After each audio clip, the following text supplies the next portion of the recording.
Această instituție este subiectul unor dezbateri aprinse, atât în mediul politic cât și în presă. Și opiniile în acest sens sunt opuse. Pe de o parte, criticile sunt justificate atunci când vizează nevoia aprofundării reformei Ministerului Afacerilor Interne, atunci când sunt semnalate cazuri de corupție, de depășire a atribuțiilor de serviciu, de maltratare și chiar de torturare a persoanelor care sunt arestate sau reținute. Pe de altă parte, este evident faptul că se încearcă crearea unui curent de opinie prin care se urmărește discreditarea întregii instituții în ansamblu, care este o instituție fundamentală a statului de drept, o structură care asigură ordinea publică, combaterea crimei organizate și protecția fiecărui cetățean. Mai a devenit un atac concertat care poartă dimensiunea unui adevărat război psihologic. Și aici vrem să exemplificăm. Cel mai elocvent caz în acest sens sunt evenimentele din 7 aprilie. Am văzut cu toții cum reprezentanții forțelor de ordine, carabinierii aflați în serviciu militar, fără vreun temei, au fost atacați absolut bestial de către grupuri de protestatari violenți care i-au molestat și i-au bătut cu pietrele în cap. Considerând că noi avem dreptul să ne pronunțăm asupra comportamentului acelor tineri. Noi înșine, ani de zile în șir, am protestat pașnic, apărând democrația și valorile naționale. Dar niciodată nu am îngăduit să ridicăm mâna la vreun polițist, să aruncăm o piatră sau să distrugem vreo instituție a acestui stat.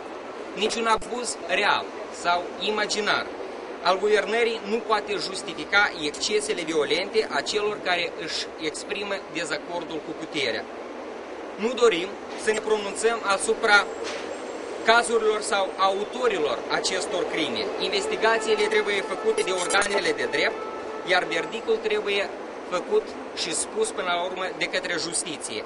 Este evident că o parte dintre politicieni și ziariști transformă agresorii în victime și bestializează de-a valma Poliția Națională. O astfel de interpretare este unilaterală și nedreaptă.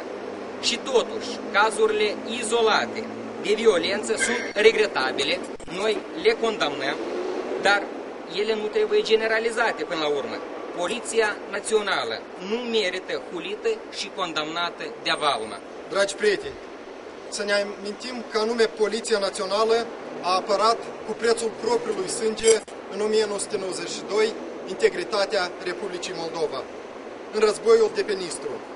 Orice comisariat sau subdiviziune a Ministerului Afacerilor Interne are panouri prin care comemorează acele jertfe ale polițiștilor care și-au dat viața pentru apărarea Republicii Moldova. Fiecare cetățean și patriot al țării noastre trebuie să cinstească memoria și să manifeste respect pentru Poliția Națională. Acești bărbați ai neamului au lăsat în urma lor văduve, copii, mame. Anume, memoria acestora trebuie amintită.